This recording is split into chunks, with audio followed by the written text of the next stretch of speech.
if he could be rolling on close-ups, pretty much. Are you rolling out her in events? I'm a gangster. I don't know if that's what I would say. I'm a gangster. Somewhere between gangster and idiot. I'll be okay. There's a whole rolling thing, and it's fine. It's okay. I got my sketchbook. Like, oh, and you had one paper left, so I can't fuck this up. That's the Lord.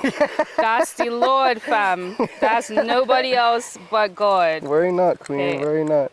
We have very similar lighters, so just... and lighters go missing. I am a prolific lighter thief. Prolific. In fact, you know, I haven't bought a lighter in like 6 months. Oh, me either, actually. Yeah, useful thing. So, Dion said we're rolling. Okay.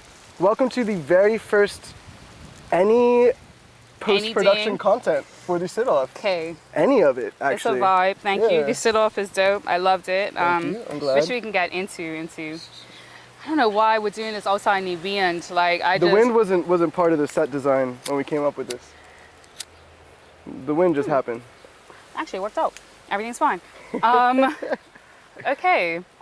Right. So you mentioned Tyler, the creator, and Gerard Carmichael. That was such a banging interview. That interview was amazing. The style of it, like I, for my next project, I'm very interested in like so gorgeous. Very stylized interviews and content. Also, the conversation that they had was just, oh, look at my little monkey. That's cute as shit. Dion, get that shit, but that's cute, bruh. You can't tell me my cats ain't the most adorable thing. Hi, baby. You see me, right? You see me, right? Ain't nobody worried about you, bro. Ain't nobody worried about you. Winning. All right, so I do have some questions. Hi, baby. Hi. Just wants to be a part of it.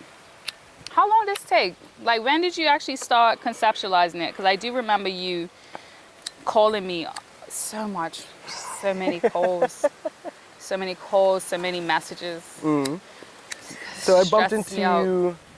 I think when I bumped into you, it was probably like September, October, for the first time outside of the barn. That was my first time mentioning the project. Okay. But I've been working on this since, I think, September of last year. So it was about 9 months of production, which is a proper baby. You know what I'm saying? But the vibe was I'd been recording with Case since May. So I came back from Minnesota May of last year. And I was Twin Cities. Yeah, shout out to Minnesota from both of us. All day. Big shout out to Minnesota. I'm wearing a Minnesota chain right here. Oh, fuck. I know, bro. That's hard. I know. That's hard. I know, man. It's so cute, right? Shout out to Madeline, my best friend in the world, who got this for me because she was like, Minnesota is just my home, right? Like, it's my other home. It is the first home that I feel like I built by myself, like as an adult, with my own hands. Like, it was where I had my first apartment. And anyway, but she was like, yo, I don't think you have anything from Minnesota, like anything that commemorates it. And so she gave this to me on her last visit here. Oh, and I was just like, I do love Minnesota, man. Twin Cities all day, bro. Shout out to Twin Cities, bro. Minneapolis, St. Paul. St. Paul, big St. Paul. It's a vibe, which one are you choosing, St. Paul, Minneapolis? I can't. St. Paul. off rip. St. Paul is so rough sometimes, man. Fair enough. Just like, I can't do that. I can't. I first lived in St. Paul when I first moved to Minnesota, and then I moved to Minneapolis. And to me, it feels like a graduation, right? Like St. Paul is like you in your early 20s, and you're like St. Paul. And St. Paul is so messy. It's like you're playing house parties on Grand Avenue, like you know what I mean? Like it's real fucking messy. And then you get to your mid to late 20s, and you're like, oh, Nicolette, hello. Hi, Uptown, and you're like, Minneapolis. You know what I'll give This is where I live now. I feel like better events happen in Minneapolis than St. Paul. This is no diss, but better events happen in Minneapolis. But something about St. Paul, I think it's because I'm in the early 20s. You're still in the early 20s. So I'm like, we're playing house parties. No, I'm going home. Where are we? We're at the Turf Club? Where are we supposed to be? Cause? Where are we performing? 7th Street entry? No, I'm going home. I am going home. I can't be out running around Middle St. Paul drunk and can't get an Uber. Like, no, man. Flashbacks. And then I lived there before we had the light rail. Oh shit. So it was when I got back and I had there was the light rail. I was like, what is this? It's good. What's this thing, man? Just skating through both of them. I used to have to catch the 94. I think the bus was the 94. from the express bus I've from never Minneapolis gone on a Minnesota bus. Those buses look scary, But man. this is what I'm telling you. There was no light rail. I used to have to catch the 94 from Minneapolis to St. Paul express bus so I can get to downtown St. Paul to go to school. Like, it's not a joke, fam. This is not a joke thing. So yeah, shout out Minnesota. Shout out Minnesota. But Minnesota is where I did a lot of my, I guess my college or university experience. That's actually the one piece of merch I have is a U of M sweatshirt because I never went. But those were my formative years, especially in art and music. Same. So I got back from Minnesota and I was all Minnesota inspired, which I'm sure you know and like feel. And I was like, yo, Case, it's time. We're gonna get in once a week. We're gonna make a thing. And originally, at that point, I was really not focused on, but a lot of my rap, I think, accolades or distinguishers as a rapper came from my ability to freestyle. Right. So I was working on a project. Were you freestyling a lot in Minnesota? Oh, hell yeah. Such a Minnesotan thing. That's where I learned to freestyle too. Really? And we freestyle in the same way. Like it's because there are different ways to freestyle, right? Yes. Like there's battle freestyle and then there's punchline freestyle. I go for rhymes. Like that helps me freestyle at least. Man, and you also have a very conversational way to it and a stumbling way to it, which is like, if you stumble, it's cool because that's part of the thing. Well, you know, it's like kind of like hitting the like, you know, like when you turn into the step. But that is such a Minnesotan way to freestyle. Like that's how I learned to freestyle from niggas who did that same shit, and it was just like, it's cool if we fuck it up. I'm trying to fuck it up. I'm trying to rock it up. I'm trying to rock up in a stopping pot. Like, you're just like, you know what I mean? You throw it all in the mountain pot. I don't know. Is it hot? Is it not? I'm just still trying to move behind my old last stop top. You know, it's just. That's exactly how I rap. This is what I know, because that's how I was rapping. That is how I did that. Minnesota left a stamp. Well, Minnesota, because here's the thing, at least I find with Minnesota, is that often I feel like as rappers and as foreigners, we're like, okay, y'all are doing music, I'm gonna rap over it. So a lot of my Minnesota performance experience was joining existing bands and rapping over either like freestyle sessions or rapping over existing things or doing covers that were in a rap vein. Like I did a really dope Bulls on Parade cover because that was accessible to me as a rapper. And I want to challenge myself and stretch myself in different forms, but there's something that happens. I also find that a lot of punk rock, Midwestern emo, things like that are at a perfect natural BPM for rapping. Perfect. So it's really easy to come to it and be like, well, I want to, this is me speaking for myself personally, I want to get better at instruments, but I am not an instrumentalist. So coming to it like, all of you are amazing at this. The most and least I can do is spit on it. Like. The wild thing is, I feel like if the school that I went to shut down, where I went to a music college and got my degree in, but they closed. I feel like if it was still open, you and I would have followed the exact trajectory. Yeah, I think you would have like, I enrolled, I'm there now, like I'm getting my degree in whatever composition, because that was exactly what happened to me. I went for production. I was like, I'm gonna be a producer, which is, I've been making beats since I was 16. And once I was in the production degree, I was like, this is dope, but do I care about signal flow? No. Exactly. And I don't give a shit about this. I do not care. Like my teacher was like, you hear that little pop, you hear that crackle, fizzle? Like, is it Rice Krispies? I don't care about this. I care about music. And I realized like sound is not it. So I transferred to sound is not it. Sound ain't it. I mean, sound shout out, could be it. But real quick, shout out to all the sound niggas. We need you and we appreciate you. Sound could be it. It's just like it wasn't it for me, and I knew that the thing that motivated me was melodies, was that feeling that you feel in equal temperament. Like, you know what I mean? Like you hear a chord and you're just like, so I transferred to composition, and which was so dumb because I was like, I'm not a composer, but a nigga became a composer, feel me? And you would have did the same thing, is what I'm saying. If the school was open, you would have done the same thing. But we love Minnesota, clearly. I'm trying to... Yeah. Why are we still talking about this? That's what you do to us, Minnesota. Fucked up.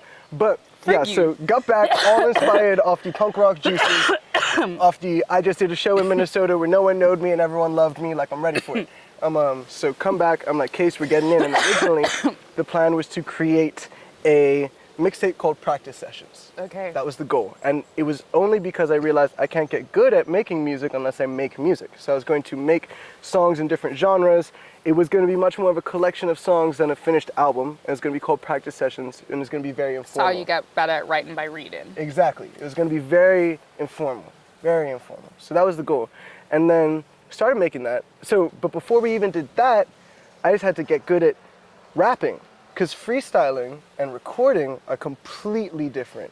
And you can freestyle Different while beasts. you're recording, but like, yeah, exactly. Different beasts. Different beasts. I would actually like to hear a little bit about your experience in the transition. I don't know if you were freestyling or writing first, but a little bit about that. Because I got an ice from you. I was always writing. I was always writing first. And like, I'm such a pragmatic writer, I'm very specific. I think a lot. Even if I write very quickly, like I'm thinking a lot, it's always very conceptual. And my whole thing is I'm always trying to be immensely clever. So a lot of entendres, a lot of metaphors, Much easier to do while writing. It is, but I'm also researching while I'm writing because I'm like, oh shit, does that line, does that thread, work? Yeah, like is that clever? So I was always writing, and it was when I actually was in school in this music college in Minnesota, and one of my professors, who's my friend now, his name Joe Horton, he's my guy, like he changed my life. Shout out to Joe Horton, man. But he had this ensemble, and it essentially was a freestyle ensemble. We didn't call it that. I think it wasn't called jam session. It doesn't matter. It was a freestyle ensemble. And he was like, I was in his class, like his writing class, I was in his songwriting class or something else, and he was also my private lesson teacher. And he was like, yeah, you need to be in the freestyle ensemble. I was like, no thanks, I'm a writer. Like I have to sit and wait and think about what I'm gonna write.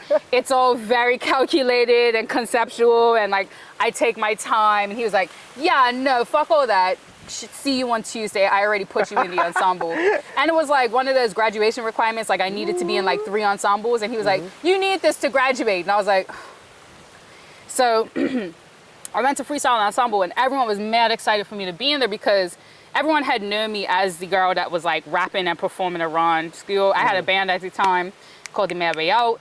And so they knew it, they knew me, and they was like, oh, fuck, Aisha's in freestyle ensemble. I'm like, but I don't freestyle. And so I learned how to, and it was really a lot of, honestly, meditation. It was a lot of me getting out of my own way. Freestyling became less about me trying to freestyle and more about me trying to be present. Like just be present. And it was once we got to like crazy, man. Yeah, for me, once I got to like halfway through recording the album, like my ability to freestyle crashed completely, because I was at a point where like I was at a point where I needed to write in order to round out the conceptual side of the album, because yes, this is a full conceptual album, but the entire first half of the album, all those verses are freestyled, and all the verses in the second half, except for... Actually, I'm gonna just ground for a second. Oh, sorry, man. go Like, I'm for just it, like go for realizing it. that it's No, like... you're right, you're and I'm right. wearing white socks, so like they can't touch Can the they see? Can they see our feet, Dion? It's fine. You don't have to.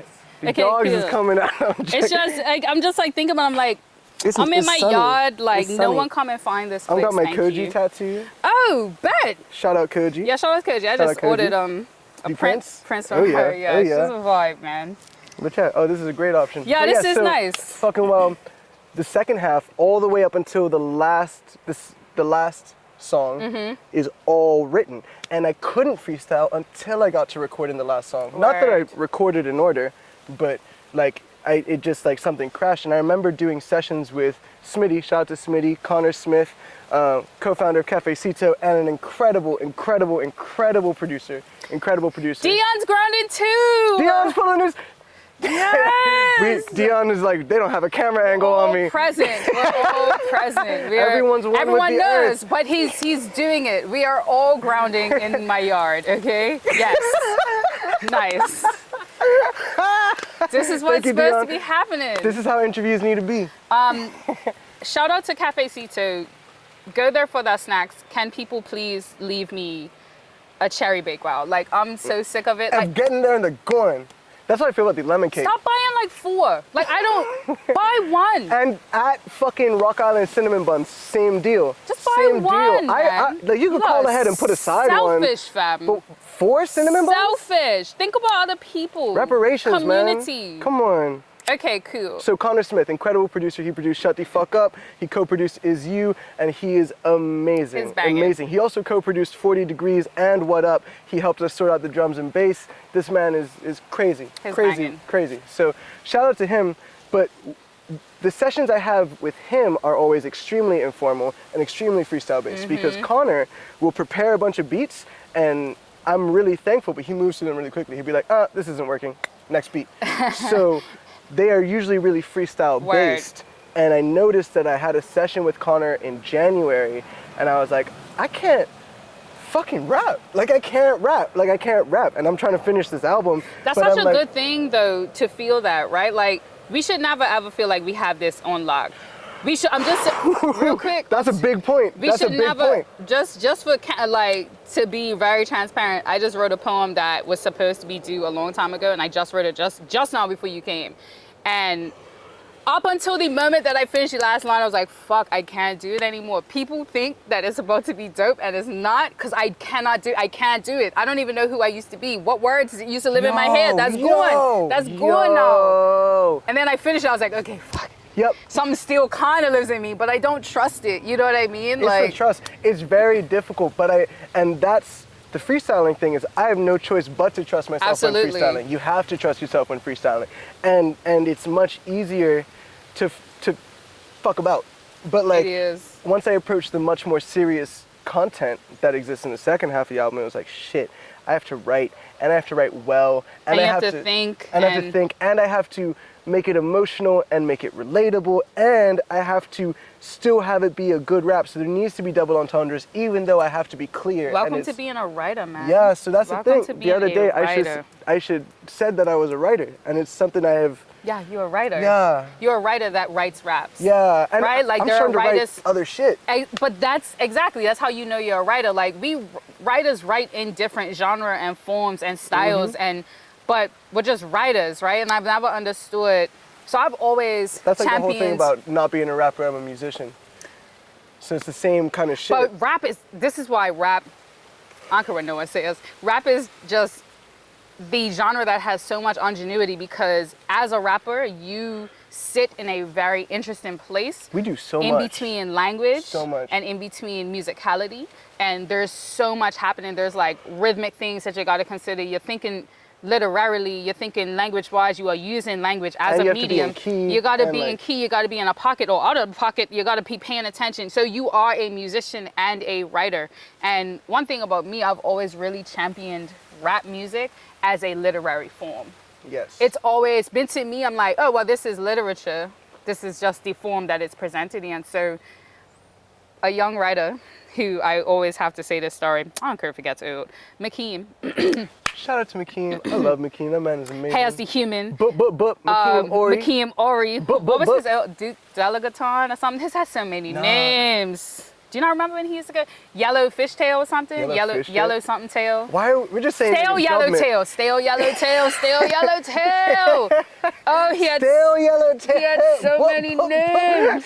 Anyway, I Makeem love you so also much. he's on a lot of the Sit Off and was I can't even say like collaborator, consultant. The Sit Off doesn't exist without him. He's amazing. And Makeem, like before you get to it, I have to say real quick, I couldn't play him any of the Sit Off because he didn't want to hear it till it was finished. So he heard the songs he was on, and he heard the songs that was on the thing. But what I would do is I'd come up with a bar during the day, and I'd be like, Makeem, niggas can't rap like me, boop, and I'd send it to him.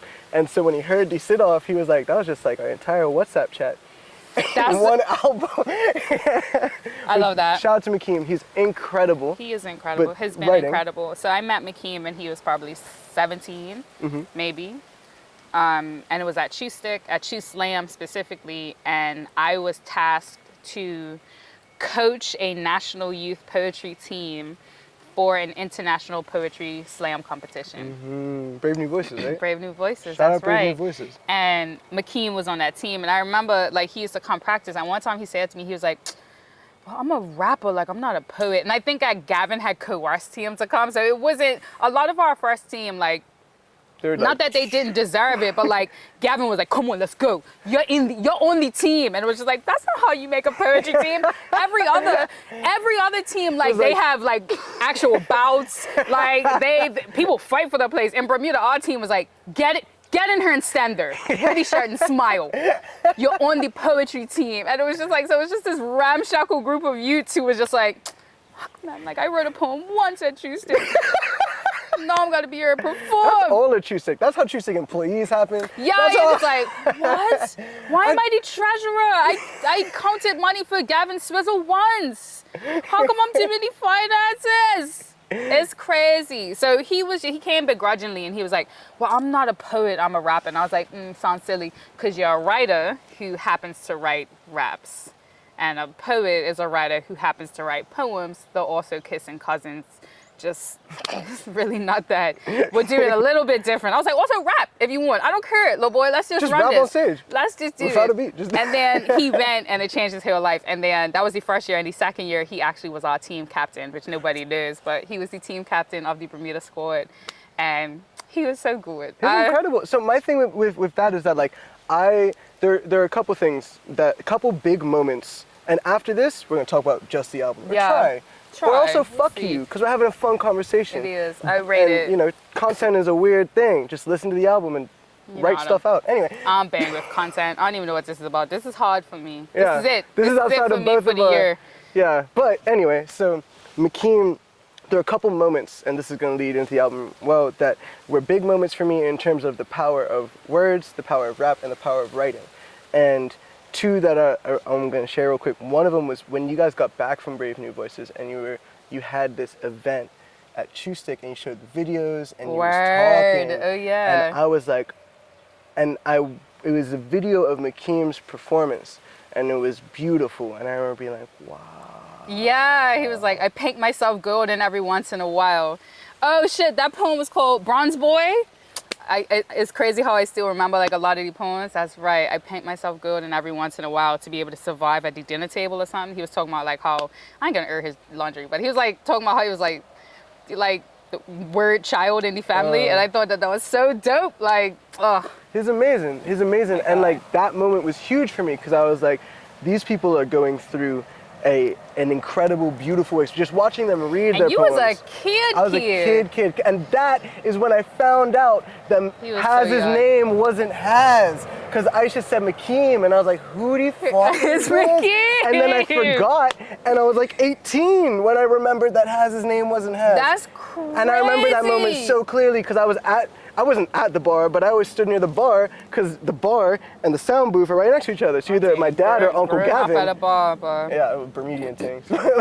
So anyway, that was a huge moment. And the other one was your performance at that fancy house, where it was like an Aisha show. And I was older. How did you come to that? What are you talking about? Which one? I don't remember. I don't know. I was I've like done 13, a couple of them. and I just started writing poetry. Yeah, you were young. How did you get to that party? I'm amazing. And it was a salon. I had a salon. That's what it was, a literary salon where I did poems, and it was in like Suzanne Mayo's house. It was in Pageant, and there's this nice view and all that. Maybe it was in Pageant. Shit! No, that was Stratton's brethren, that rich ass house. Yeah. Yes. That one. What? Chris Shout out Chris. Anyway, so that and I watched Aisha perform, and you did like a lot of amazing poems, including the Bum Bye Bye poem, including poems about your mama, and like all sorts of very deep shit. And I was like, okay, there's a magic to this medium. And then like right after that, right around the same time, I was introduced to Kendrick Lamar. I was a kid, so I got introduced to Kendrick when he dropped To Pimp a Butterfly. Wow. And they were playing Blacker the Berry on the radio, which is a weird choice for the radio, but they were playing Blacker the Berry on the radio, and I was like, yo, what is this? And my dad was like, his Kendrick is amazing, but he curses a lot. And that's wild because that's so wild to hear you say. Obviously, I remember where I was when that album dropped. Yeah. Pimp a Butterfly. I was in Minneapolis. I was in graduate school at the time, so I was just making a turn to like live there and not live there. But as a Kendrick and I are the same age, right? And so I have actually grown with him. Yeah, and I think we talked about this before about like which artists have you actually grown up with? Because there are artists who have been around when I was growing up. Jay-Z is Jay-Z is Jay-Z. Like, he's always going to be the main one who I'm like, who was you? Jay-Z, always now and forever. I just popped out of the womb and I was like, oh, Big Pimpin'? I know that song. Like, so, but then there are artists who are your age, who are your peers, who grow with you. And Kendrick, we are the same age. And I remember his first album, his first EP, his first video, and I watched every iteration of that. And he was someone who was really important for me. Yeah, me too. Broke open my whole brain. And then Kendrick, I found Dr. Dre, and then I found NWA, and then I found, and I the can't only believe you found NWA via Kendrick. Via Kendrick. That's wild. hilarious to think about, right? So I found 20-year-olds. NWA. Yeah, exactly. I was a kid on my grandma's computer, fucking Googling rap shit, and then like it just like huge transformational things happened. And the only other rapper I was listening to at the time was Nas, because I fell in love with Illmatic, and that was my first rap album. Holy God! That was like Notorious B.I.G. like Biggie Smalls, like very interesting. So all my like rap, like all the rappers I were listening to except for Kendrick were all 80s, 90s rappers. All of them. I didn't even get onto Kanye until like a while so after. This segues pretty well.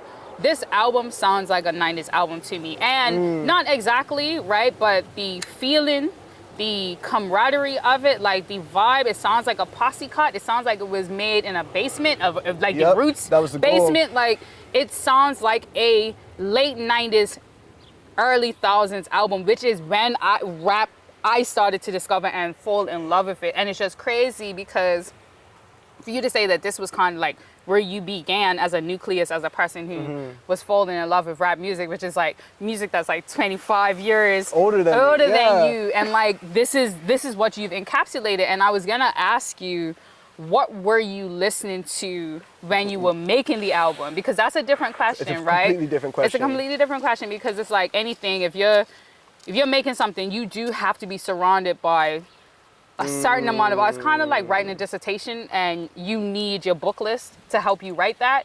So you It was the same shit, actually, and I was planning to, I didn't do this, I might do it now, but I was planning to, before, as part of the rollout for the Sit Off, release a playlist of not necessarily songs I was listening to at the time, but songs that are related to that the sound album like concept. it. That feel like it. So what I was listening to a lot at the time, so the year before, which wasn't when I had the concept, but when I was formulating that I'm gonna rap, just like building up, like building that momentum. It was Mac Miller's Faces had just come out on streaming. Oh, wow. So Faces was huge for me because Faces was just Mac Miller and a bunch of drugs in a room. And to see what came out of it, not that I necessarily want to replicate, but to see what came out of it is incredible. And Right. it also is a mixtape, so he doesn't have to do any of the pressures that come with an album. It's also an excellent timestamp of what's happening in rap at the time, which is like 2013, 14. Yeah. A lot of Vince Staples, a lot of Earl Sweatshirt on that project. Like, excellent. But his writing was so personal and yet so abstract. And so that was huge. Then Baby Keem, so Melodic Blue came out, but I was listening to a lot of Die For My Bitch, like, which was the Black and White album, the one, like, his first album. Oh, yeah. I was listening to a lot of that. That was amazing. That was amazing. And Baby Keem is like super inspiring in terms of his abstract use of rap as a form. Like, he's different. Completely. So, and like, he really thinks phonetically about Yep. it. His like, a lot of his delivery is like in his mouth and he is so here. conscious of it. Like, that man. And his shift of tone and voices. It's brilliant. Yeah, like, it's amazing. his a vibe. What Up on the album, heavily inspired by Baby Keem. I didn't realize that till afterwards, but like when you hear that beat switch, like, and me going with the high and low registers, that's a lot of Yeah, I Baby really Keem like that. And inspiration. also, have you ever listened to, do you know who Lord Quasi is? No. Quasimodo? Quasimodo, yeah, that's Madlib's rap name, right? Dang it, nice one, fam. Nice one. So also he goes by Lord Quaz. I didn't know, that makes sense. That was my next question. But fuck, I'm actually part of me is like, I'm happy that you know that, but I'm like, fuck how you know that. Like, I found out 3 months ago, I'm not gonna hold you. Not gonna hold you. Shit, that's crazy. No one be listening to Quasimodo. Oh, what, bro? I mean, people, like, rap lovers. His flow that... But that's what that like shit that. reminded me of. When I heard that, I was like, yo, this is like Quasimodo, fam. This is like Lord In reference to Quaz. what? What up? The one with Barry on it? With the back and forth and the beat switch. And the high pitch, low pitch, right? I was like, he does cool things with his voice, like really cool shit with his voice. And Quasi, listen, if you don't listen to Lord Quaz, Mad Lib's Alter Ego, you need to download all their fucking And albums. there's so much to explore. So that was okay, and that was a big part. So I was listening to Faces. I was listening to Baby Keem in the year before. Getting closer to the album, I was kind of like just diversifying my sound a bit. My Spotify Wrapped from 2022 said that my top 3 songs were all Freddie Gibbs off Alfredo. Damn. Which is hilarious. That's some rapper shit, man. Yeah, That's top some 3 songs rapper were shit. all Freddie Gibbs, and then after Freddie Gibbs, it was something else. I think maybe House is Burning, but that was a 2021 Yeah. album. House is Burning is huge. Isaiah Why? Rashad broke open Big my Bill, shit. but the motherfucker skating hard. Chill, Bill. I Bro, know we you know can't clear that, but that's We a can clear that. vibe. That's less than 10 That's seconds. a vibe. But yeah, so a lot of that, and then when the album, while making the album, like I know I was listening to a lot of stuff. I can't quite remember it, but the one album that dropped that was a direct influence on a specific song in the album was, oh, sorry, wait. JID's album from last year. Oh, Huge, yeah. Was that huge, Never Ending huge. Story? Forever Story. Was that not Forever Story? Why did I think? Yeah. Dion and I have had a lot of conversations about Did you this. listen to the updated version with the 16? With 2007? Yeah, of with course. the actual. Okay, yeah. No, we Which know then what completed the. We know what we're talking Never about. mind. But that was amazing, and he dropped that on YouTube, and I listened to it on YouTube. So when it came out on streaming, I was like, yes. But Fact. Forever Story was beautiful, and that came out It during was Pride pretty. weekend last year, actually. So there was like a lot happening for me, and it was like cool, and I was really, Pride was like enjoyable, and I was in a space where I could be myself a bit more than other weeks. Yeah. So to be able to listen to that project at the same time was huge. So that was huge. Smino's new album, sonically, heavy inspiration. Smino's new album last year, it was amazing. Love for Rent. And then lastly, Absol's album. The most recent one. What's it called? Whatever Herbert. his name is. Yeah. Herbert. So that directly inspired Ride Safe. Interesting. That album, and it, down to my delivery on Ride Safe. Yeah, and the beat I can hear selection. that. I can hear that. Album, but that album was huge for me. It was huge for me. Like, just like, it's my favorite Absol album, which I know is a bit of a Which controversial is statement. so interesting. I know. That is such a, because of course when I listened to it, I was like, It's different. we're older now, and Yeah. I'm understanding where we are, and like he's going through so much, and then I'm also sonically listening to it, delivery wise, like lyricism. It's such a different Absol that I was like, it's almost a little bit like jarring. I mean, but I actually kind of like that with artists. Like Yeah, I no, appreciate exactly. being like, motherfucker, you ain't making this for me. Make this for yourself. Like, And you that's know what I happened. mean? And Like, he was also receiving a lot. He said in his long form interview that he was doing a lot more work with the producers Mm-hmm. and allowing the producers to. It's okay. Can I get a time check real quick, Dion? 251. Okay. Yeah, we good. We'll figure it out. we'll figure it out. This I is can't- important. Yeah, This is way too we'll important. Be fine. We'll be fine. You just gotta let me know when it's like 3:40 so I could jet to the bank them. But anyway. So, Yeah, as long as you get in there. yeah, we good. You know it's what I'm right there. saying? It's right there. Yeah, it's gonna It's take right you there. a minute and a half to Exactly. get there. Well, 2 minutes. Respectfully, I got the ride safe. You right. You right. You Yeah, right. 3 minutes. There's not a light. They're doing road work right there. Yeah. Shut your mouth. What? Wait, no, no, it's on that side of us. Yeah. Oh fuck. No, it's not. Yeah, good. It's not crazy. Road Why work, is it man. happening again? Is my question. Didn't it just happen? You know what? I can't get into it because last year. Do you remember last year? Oh, Okay. I don't remember a time in St. George's where When there it wasn't any okay. sort of- yeah. I can't even. I don't want to. That's a good point. That's It's a good point. fine. Y'all are always under construction. We gotta put that in the remix. You guys always got the road open, like Ooh, I got you. I mean, my verse is in the air. See, what's daggers. And then we still have to do the back and forth. We have Okay, to. I have a question. So have you ever read any James Baldwin? Maybe that sounds familiar. Not to the point where I'm like, yes, of course. I mean, you should because it's James Baldwin, but he was also like a Who? queer black writer during the Harlem sounds so Renaissance. familiar. He's brilliant. He's brilliant. I think I may not have read him, but I've heard his name referenced a lot, actually, in hip hop. You absolutely like, have. Yeah. Our like patron saint of rap, Kanye West, definitely has mentioned. Got you. I beat James Baldwin. I don't know. I can't remember the rest, but I know that yeah, was like, if I anyway. was something, I'd beat James Baldwin. Something about Spalding. Anyway, but he has a line that I refer to constantly, which is like, always remember from whence you came. Like, where are you from? And that, I think that drives me a lot. Like, I'm always constantly considering like where I'm from, and not just her, but also what does this her mean? Like, what is my lineage? What's my cultural lineage? Too specific of a place to be born, not to question it. Exactly. Like But you have so many different ways in which to question your origin. And when you're talking about origin and you're talking about like ancestry and like where you come from and where you're going, you're always talking about conversations. Who are you in conversation with? Because if we're thinking about it, a bloodline is just a conversation that your ancestors have with their descendants, right? Like it's just a continual biological conversation that genes are having as they continue to go on and create new people. So I asked you from that long metaphor, what artists, what things, what ideas, what themes were you in conversation with this album? Okay. Like who are you? Like where are you coming from? Because So we could talk about who you're listening to. These are two-pronged questions. So I think on where I'm coming from, my origin just as a human being is so complicated. My mama is Moroccan, my dad is half Moroccan.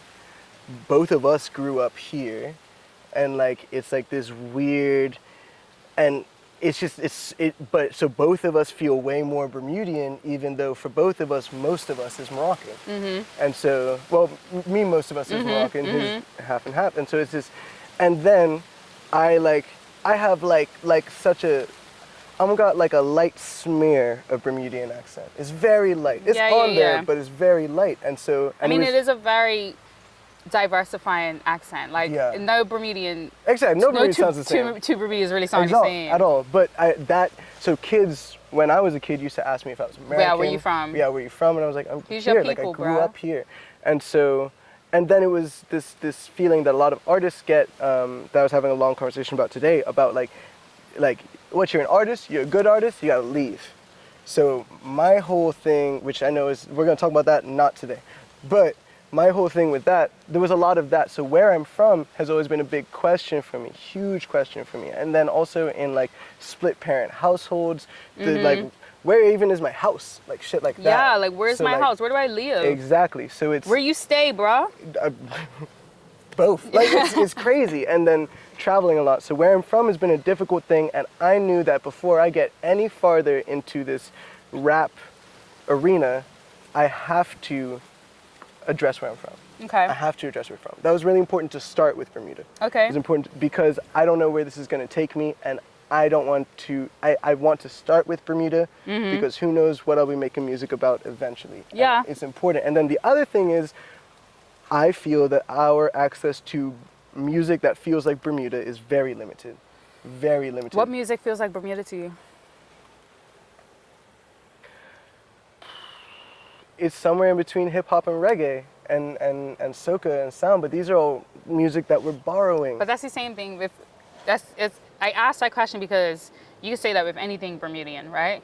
What do you think Bermudian food tastes like? It's somewhere between Caribbean and British and American. What do you think the Bermudian accent sounds like? Oh, it's somewhere between this and that. Like we're always literally somewhere between. We're always somewhere between. We're always in flux. We're always in a state of like not quite miss, near miss. You know what I mean? Like that's why I wanted this to there. be like, and this, like bring those together and be like, okay, so this is something that we could be like, oh no, this is Bermudian. This ain't between nothing. You know, like this is us. Did you listen to McKeem's album? Staying Local? Staying Local. Yes. Actually, he sent that to me, and this is what I'm saying, consultant for the album. When I told him the concept of the album, he was like, cool, you need to listen to this, this, and this. And he sent me Staying Local and Stealth Ninja, Volume 1 and 2. With Stealth Ninja! Shout out to Derek G. There was gonna be a Stealth Ninja 4? Stealth Ninja 3, and it's gonna happen because now I'm doing shit. And I'm relentless. He's got too much energy. Like, Case, Derek, and I are older now. Like, we're in our 30s, and we're just like, well, I asked Derek last night, I was like, when's your EP coming out? He's like, EP is done. You know what I'm saying? Like, it's finished. And it's good. And it's banging. I'm like, this is, can you put it on so we can listen to it, bro? Derek was like asking me when am I dropping so he could coordinate his drops because, like, you know, I don't want to drop too close, blah, blah. He was like, when you dropping? So now I'm dropped, and I'm like so excited for Derek's shit to come out. Crickets. Well, I don't know. And it's like, once you get past a certain time, you're just like, well, it's kind of like nighttime. It's like, if you don't eat dinner, well, I don't know about you, but if you don't eat dinner before 9 o'clock, I'm like, I ain't eating. That's enough. That's it. I'm not eating. I can't stay up, like, and have, like, a tummy ache. Like, I'm over 30. frig this. So cool. I'm so glad you said that. When I listened to this album, fully respectfully, the first thing I thought about was staying local. And that's what I mean about also being in conversation with something, because even if you didn't think about it, you were 100% in conversation with that album. And Makeem. And ending and coming off of, like, finishing a sentence that Makeem, or continuing a sentence that Makeem was a part of. Do you know what I'm saying? Coming off of Waved, that was like, I don't know if you were here when Waved happened. Right, yes. I mean, that was a big... Was I her? I think I can't remember, but I know about Waves. That was a big thing for me. I cried when I went to see Waved because I couldn't go on the opening night because I had work. And so when I got there, it was me and my tourist friend, and it was just us in the gallery. And I was looking around and I was noticing, oh, that's cool. Whoa, levels, whoa, levels, whoa, levels. And then I just cried. And that was a huge formative thing for me. I was planning to perform in my Wave And that is the shirt. conversations that we're talking about, right? Like, we are having, this is the from whence we came. Like, we are having conversations with each other and with the work. And when I listened to it, I was like, yo, this reminds me of staying local so much. And a lot, not even just the writing, not even just the themes, but like the feeling. Like, Makeem was so excited. And you could hear it in his voice, like, I just wanna know what a vibe. Yo. I had to request by Facum Taps for his set list for the concert. I mean, I know I requested Parishes and that didn't happen, so we move. Sorry. Like, we move. But yeah, I also feel like I was in heavy conversation with Kendrick Lamar through this process. Same way he was in heavy conversation with Tupac during To Pimp a Butterfly. Man. I feel like I was in heavy conversation, but it was, I feel like, a bit more distant than my perception of his conversation with Tupac. Yeah. But like, it wasn't so heavily studied and literal conversation. But I'm talking more the abstract one. Yeah. But I think that being like, okay, I need to deliver something that's about us, that's important, that is beautiful, and that will last. I need to deliver something that will last, and I want it to last. It is timeless. Like, if I'm saying it sounds like it's from the 90s, and 90s music is still relevant as a, you know what I mean? Exactly. Like a standing rock of rap. That shit it's beautiful. Like, it's such a beautiful album. And I was like, quite taken aback because I didn't know what to expect. A lot of people said that. They were like, whoa. I was like, let me press play. Actually, no, the first time I heard it was at the pregame. The pregame, and I wasn't gonna come. Like, you lot don't know, I do not, you know I don't come outside. I came to all 3 events. I don't come outside. She could get the stamp. She could. I was like, I'm not coming. And I was in St. George's. If you like know me, you know that if I cross Longbird Bridge, I come on Kinley Field Road, I'm here. I'm here for the night. So I was here. I was having drinks in St. George's, and I was like, all right, Ra, I ain't good. I was like, I'm not good. I was like, it's like 7 o'clock. I'm not good. I'm not riding to town. I don't know what happened. I was like, fuck, man, let me ride. I just remember getting on my bike, rode to town, and it was the best thing ever. And it changed the course of the last fucking month of my life. It did. I am glad you came. Changed the course of the, I had a whole different plan for my life this month. None of that happened. It changed everything about me, and honestly reinvigorated me arts-wise, because it's kind of like hearing that thing and getting a jolt where you're like, oh shit, it exists. Like, so that's the crazy part. It's out. It's real. It's not in my head. It's a thing that, like, what? And it's no longer yours at that point. Not at all. It's everyone's. Once it leaves your brain, and once it comes out, it belongs to everybody else. That's the scary part. So the week before releasing the album, I was like, this is trash. Yes. Like this Correct. This is trash. People saying this is album of the year. This is trash. This is trash. This is ass. I don't like this. And I bet you my niggas is tired of hearing about it. My mama's tired of hearing about it. Case is tired of working on it. Case is literally like, hey man, I'm enjoying mixing your album. I'm like, Case is tired of this. Freak that. Case is like, I'm done with this little nigga, man. He's in all my sessions. He's here every week. I was like, no. Ride Safe is too long. Fucking well, the mix on his You sounds and weird. Here's the thing, some of those things are true, right? And they will be. This is too long. This might be her. The mix is going to be weird for this one place. Oh, fuck, I was like a half a second over with this word. Do you feel me? That shit never goes away. And those things can exist at the same time. But it needed to get out, because perfection, I think, is the enemy of not of art, because art will get made, is the enemy of art being experienced. And it withholds you being able to grow. And what I will say is, I said this at, I don't think you was able to come to the show that I had in January with Madeline, my best friend. I really wanted to. So Madeline, my history of music is I've been making beats since I was like 16. I knew I wanted to be a rapper, but I was trying to figure out how to be a rapper in like a clever way. I was like, I didn't want to be like, I'm a rapper, because also there was a stigma when it was 2003, 2004. That's what I did. I was like, I'm a rapper. But it's different now. I feel like a 20-year-old boy, queer boy from Bermuda can be like, I'm a rapper. And it's like, yeah. Well, but, that's the hard, so talk about Madeline, because I want to talk about the queer rap shit. Okay, that's cool. We're going to cycle back. Yeah. But I had a hard time, especially there was a stigma on women who rapped. Because it was not like you were a rapper. It was like, oh, you a woman rapper. And it was just like, man, fuck all that. It's like everybody but Lauryn Hill, she a rapper. Right. But the rest of you? You and maybe Missy, but Missy's kind of a singer too. Like, it's just, you had to wear all these hats. And so I was like, well, fuck, I can't go be a rapper. I have to be something else. So I moved to London. I started making beats. I started being a DJ. I moved to New York. I was still making beats. I was still trying to be a DJ.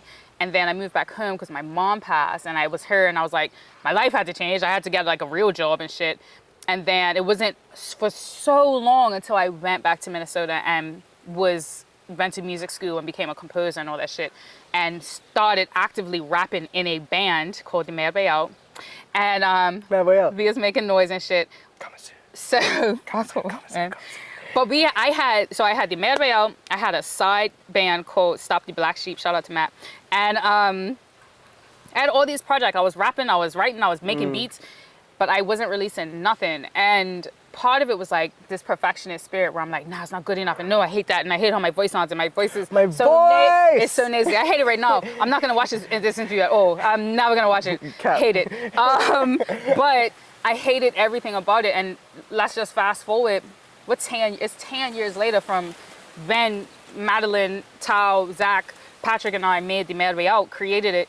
We still haven't released anything. And so when Madeline came this January, I was like, babe, we have to fucking put out an EP of our old songs, because one, they live in me, they live in us, we made them, they exist. They're not us, they're us 10 years ago, but they matter.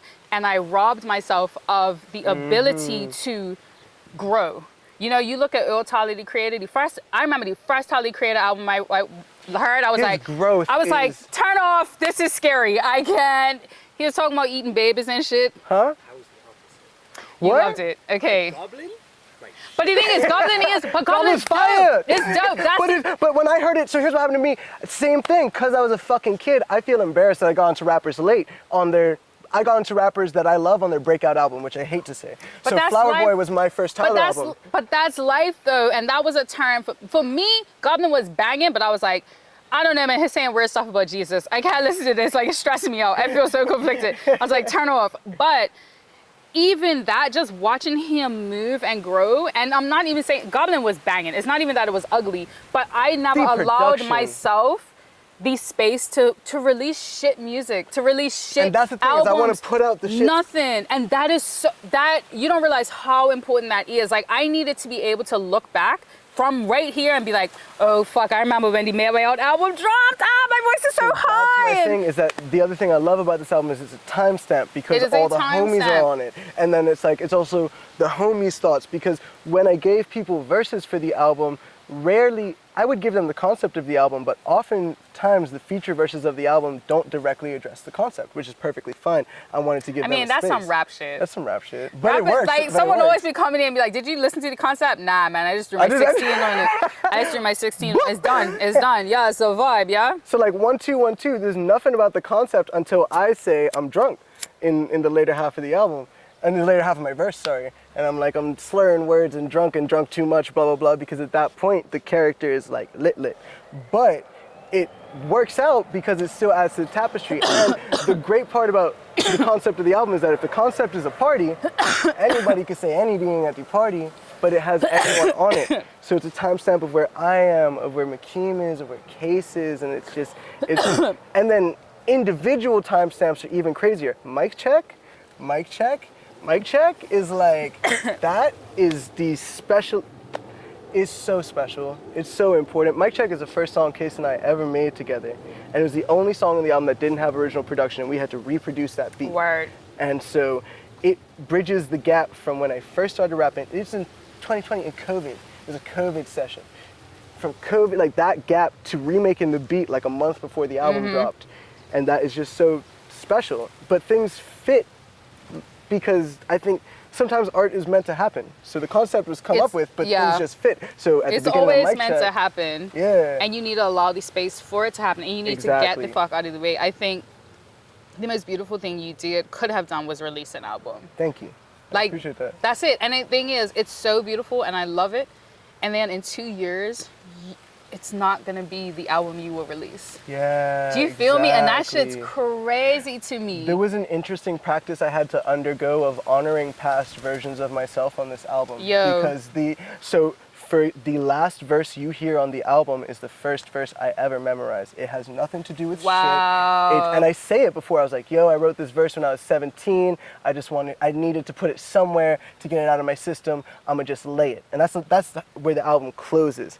And it is so, and same with Mic Check. Like, that's not a verse I would write today. Yeah. That's not shit I would say today. I said bitch way too much in that verse. Word. Like, little things like that I just don't do anymore, that aren't part of my character, but are just, it was so important to honor that because, yes, this is a concept album about alcoholism and road safety in Bermuda and our culture and all of that shit, but it's also my first album. Word, exactly. So it's like I had to honor, and that, spitting that verse on that last track was like a huge spiritual release for me. It was very important, and it added 2 minutes to a long ass song. I know these songs are long. It's okay because they're fire. They're fire, but they're long. But like, it was worth it, and it was important because I needed to get that out there. Because I need that to be out there. Because I need people to be like, no, say your dumb shit. That verse, say your dumb like, shit. say your dumb shit. Like, it's so important. Say Put your the dumb dumb shit out. Okay, so let's talk about queer rappy shit. So there are 0 bars on this entire album that allude to the fact that I'm queer. Okay, what's that about? I mean, I know what it's about, but what's it about? It's a difficult. Rap is presented as a very masculine art, and an art that's full of machismo, and which I'm sure a lot of people know that term, but it's a Spanish term for lethal levels of toxic masculinity, and it's full of all of that. And I don't really imbue a lot of that in my rap. Sometimes I say it for fun, but like the real reason I didn't do it is because Bermuda's fucked up, and I needed Bermudians to hear this album. Word. And I needed Bermudians to keep listening to this album. To keep listening to it. I needed Bermudians to hear the entire album. Also, you haven't noticed that if you're queer, if you rap and you are queer, you are a queer rapper. And I had this whole conversation with kids, and I was like, I don't necessarily want to rap about gay shit, because I was like freestyling, rapping bars about myself and making gay jokes in a lot of our earlier sessions, because I was just getting used to working on the mic. And we got down to the album, I was like, I don't really want to rap about like queer stuff. I changed lines on the album to not rap about queer things. And we talked about that before when I was telling you that when I first started writing poems, when I first started writing poems and performing them, I used to change pronouns to stuff. Like, I was like, you know, you still think about him. I'm like, what guy? Who him? Who him? Which one? Yeah. Like, so, and that was just because I knew that I was going to have to spit it in Bermuda. And in fact, the first poem that I wrote, the first piece that I ever wrote that addressed my queerness was Physiology of a Sound, which is the Buju poem. And I wrote it for a performance that was not going to be in Bermuda. Wow. So I wrote it I was competing in the Women of the World Poetry Slam in Brooklyn, and I knew that, and this was late, like this was like not that long ago, it was 2016. I did. Okay, good. I just want to make sure. I let him know, don't worry. I care about him and his time. Being the responsible one. We're being respectful. Do you have to go anytime soon? Because are we good for 3:30? Okay, banging. Okay, cool. So I love you. Continue. I wrote that poem, and I was comfortable with writing that poem because I knew that I was going to spit that poem overseas. Yeah. And I remember, like, Kristen actually flew up to Brooklyn to, like, watch it. Shout out to Chris. And I remember telling her, I was like, I'm never spitting that in Bermuda. And it was banging, and I actually won my round in the slam, but... It's crazy because it's about Bermuda. It is about Bermuda. Like, it is about Bermuda and about cultural identity and about being queer and black and, like, how do you identify and all of that shit. But I get it. That was something that it took time. And then I never wanted to be that gay poet bitch. Exactly. I don't want to be Bermuda's gay rapper. I want to be Bermuda's dope rapper. feel I like think you're I'm not. Aisha. I Aisha. am me. Like, and that's what I want. I want people to be like, it doesn't give a fuck what Yassine identifies as because his Yassine, but I feel like I gotta get Word. to that point. And that which, takes some time. Yeah. That takes some time. Yeah. And so my whole thing is, and this, and this is, that in and of itself is a conversation with our culture. And it's a difficult thing. And I had to be like, yeah, no, because I need you lot to hear this shit. So Word, this is important. And I can't have you be like, what? And just turn it off. Right. And Like, so that I couldn't can't happen. have this be lost due to our, like, not even cultural insensitivity, but like our cultural identity. Like, Exactly. I can't have this be lost to that. And it's like, those are these sacrifices you make have to make. in any form of like identifying principle and way that you know what I mean? You see yourself. Word. And it's a lot, and it's never like hide my identity. No, or no, no, anything no, like no. That, but it was just it was a calculated decision and an unfortunate sacrifice of the A story I was trying to sacrifice. tell. Absolutely. So it was yeah, it was a lot. Yes, I wanted to do a little. What's your favorite track on the album? Or top 3? Ride Safe. Yeah, that one. Ride Safe. 1, 2. Is You. Okay. That was, I mean, that's Is You's hard. just sexy. It's hard. That's It's the- hard. I'm just saying it off rip right now, but I would probably say Microphone Track 2. But I would, without thinking, Ride Safe, 1, 2, and Is You. Pretty. Pretty. Is You is like that special one. I didn't ask that to be conceited. I'm trying to like focus. I want to It's dive into pretty, songs man. and shit. It's like that pretty. shit. Is You is a special Hannah Bouchard, first of all. Shout out to Hannah Bouchard. I also want to say a little fun fact that I am the first person in the world with a cleared Hannah Bouchard sample. Limestone Trappin' is a Hannah Bouchard sample of a video Nice. of her on YouTube performing. Nice. And so like, Hannah Bouchard, thank you. I love you. You are amazing. Very thank you, nice. Hannah. Very nice. But yeah, so the Is You is special because that entire track is from a jam session that we had. Right. And then we went to the studio to fix it up, but like it's all like freestyled and Smitty and Roland. Also, I think the magic of that song is that it's live. It's played live, so the drums aren't Yeah, live, but the keys, all the rest of that is I didn't know live. that. That's Yeah, pretty. so the That key- song is so gorgeous. Yo, man, and Hannah And then Bouchard. McKeem came through. Woo! And, yeah. He wrote that hook, by the way, the take a swig, take a shot, running back, we're getting hot. He wrote that hook, and he wrote the pre-chorus. He is incredible. He is a great writer. Fuck, man. But He's a great writer. yeah, so that track is so special because it was a full exercise in letting go. In terms of the narrative, okay, so I'm going to talk about the narrative. Yeah, let's actually talk about the narrative. And then we have to, Yeah. because Dion. Yeah. We're going to wrap up in a sec. Okay, so real quick before we talk about the narrative, concept albums. What concept albums, what are your favorite concept albums? Because the internet, Damn was the first concept album that clued me into the idea of concept albums because of the whole reverse order shit. That was Okay. the first time where I was like, oh wait, so you can think about the whole thing. Like that was a big thing for me. So Damn, fuck. I actually, to have an album that tells the story of the whole album, for me needs to be done very well. Fun fact, I despise musicals. Like I can't watch musicals. I can't go to What? musicals. Yeah. Musicals are my shit. I know, and they're so fire, and I know they're good. Like, here's my thing. I'll be there and I'll be like, this is good. Look at Cece. But I can't. Scared the shit out of me. You scared her, Dion. I'm sorry, Cece. Damn it, she just wants to be in the thing. She was in the thing. She was definitely in the Okay, great. That's right. Yes. Good work, baby. We're gonna get famous. Yep. But yeah, so like, I have so much respect for the art form, but my personal enjoyment of them is down.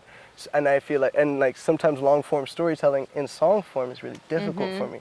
So this was a really strange. Shout out to Jermaine Cole. Jermaine Cole, KOD. Wait, no, fuck. For Your Eyes Only. That is a know, I know. huge inspiration to this album, inspiration to me as an artist, inspiration to Interesting. concept albums. For Your Eyes Only is in my opinion, A, it's my favorite J. Cole album. B, I think You be saying some controversial I know. stuff, Fuck man. it. Fuck it. Yeah, It's my album favorite- choices. It's my favorite J. Cole album immediately, and I know that's difficult because Forest Hills Drive is amazing and Born Sinner is amazing. Forest Hill Drive was amazing. And I like, feel that- no, and Forest Hills Drive and is if you amazing. jump back to like I'll go so like far the as to come say, up. I'll go so far as to say Forest Hills Drive is a better album, but For Your Eyes Only is my favorite album. All right, I hear that. So- Forest Hill Drive is a better album. Yeah, I'll say that thing that. is nasty. I'll I'm gonna say listen that. to that later. But so it's huge. Anyway, concept albums are lovely but difficult for me. I was listening. You know what I was listening to a lot while creating this album, while working on it.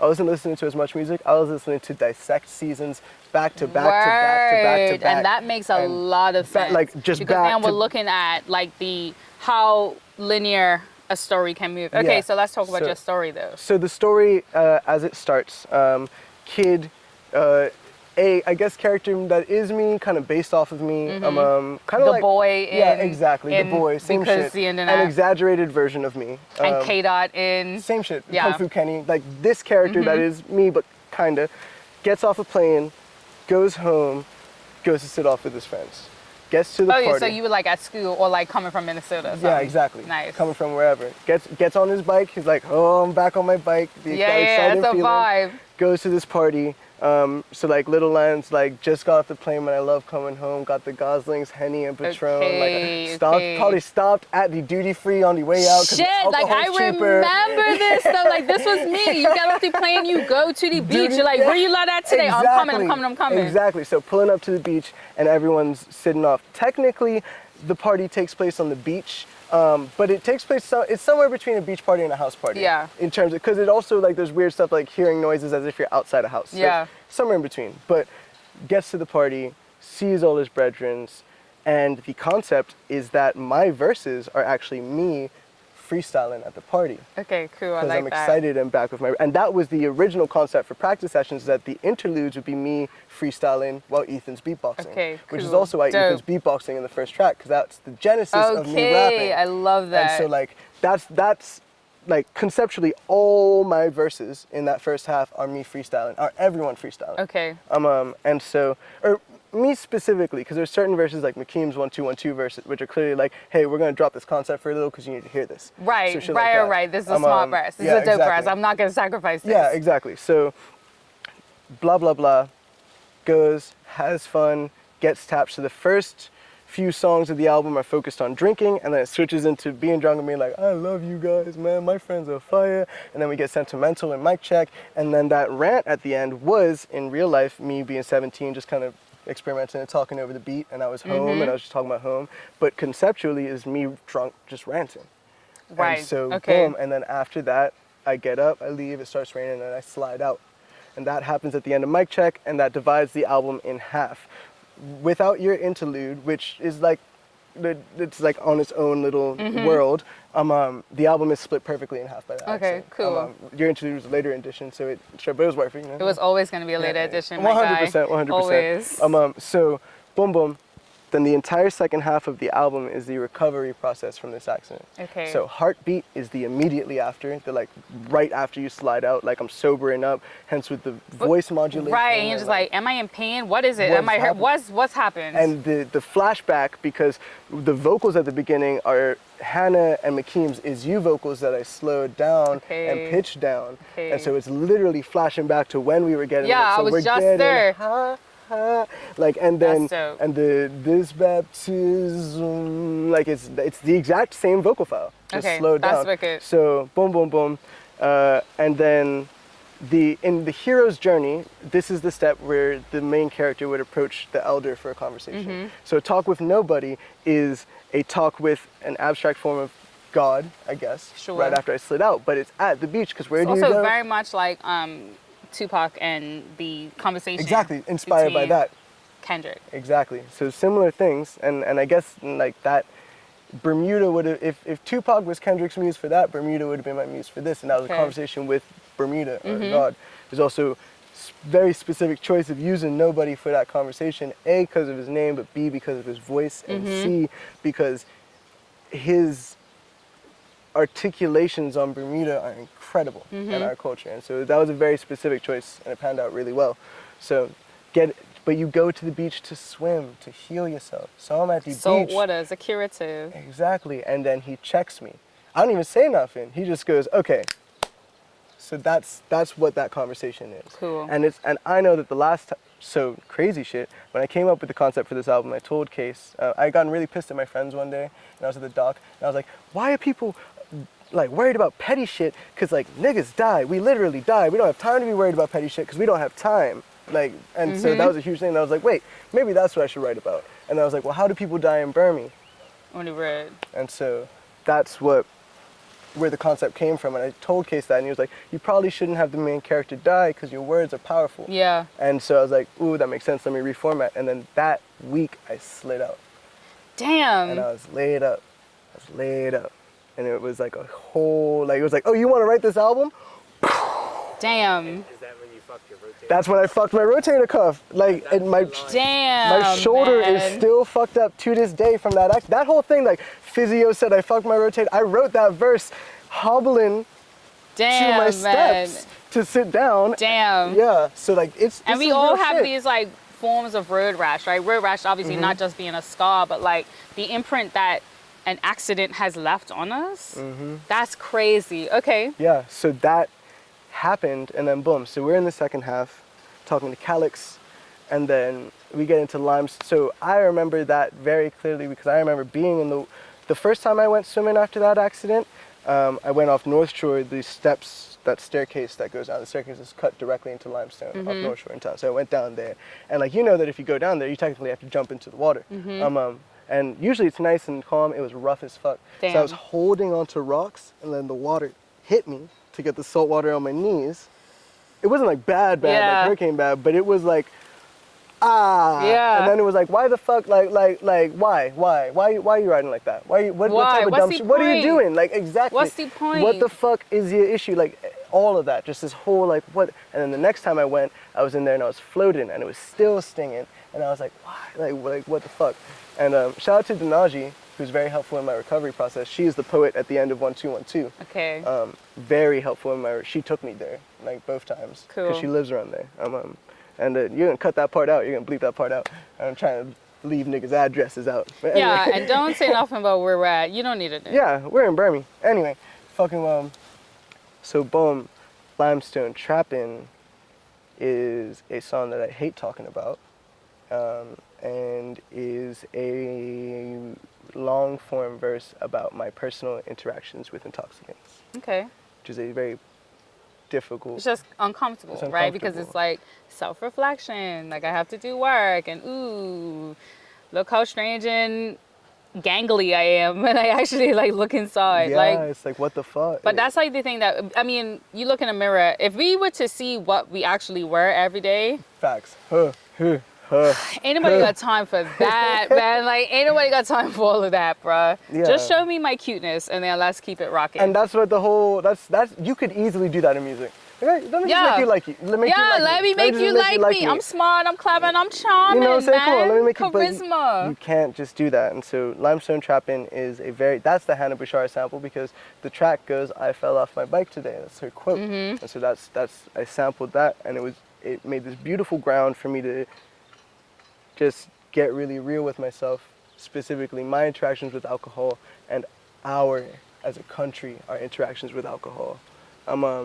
And all of that. Word. And so it was a very difficult track, and getting past that into Ride Safe is like, okay, now what do we do with this? Like, we have to lift up and rise up.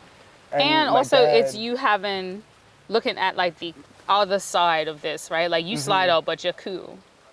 Exactly. Do you know what I'm saying? Yeah. Like, so it's like this, again, I think this whole part is like such reflection for the character. Yeah, You it's, know what it's I mean? all reflection. It's all reflection. And that's so- such a great thing Oops, for sorry. healing if you're actually physically healing. Like you ain't got shit to do but sit in the bed and think. And think, exactly, especially from an accident. Yeah, It's man. like, And you're You sore. can't move. You can't move. And for me, I couldn't move this arm for a week.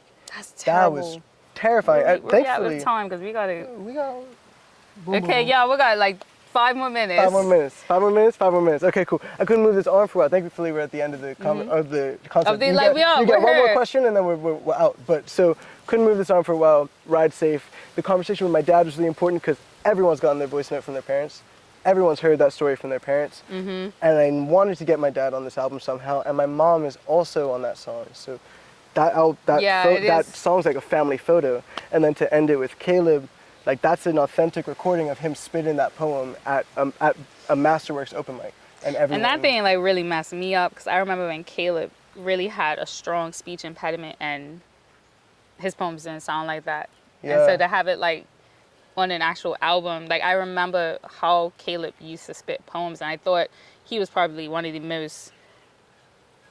the strongest type of poet I could think of. I'm like, I've never heard of a poet with a speech impediment who literally has trouble saying the words that they've already conceptualized. Yeah. And he does it amazingly. That hit me right in the chest, like.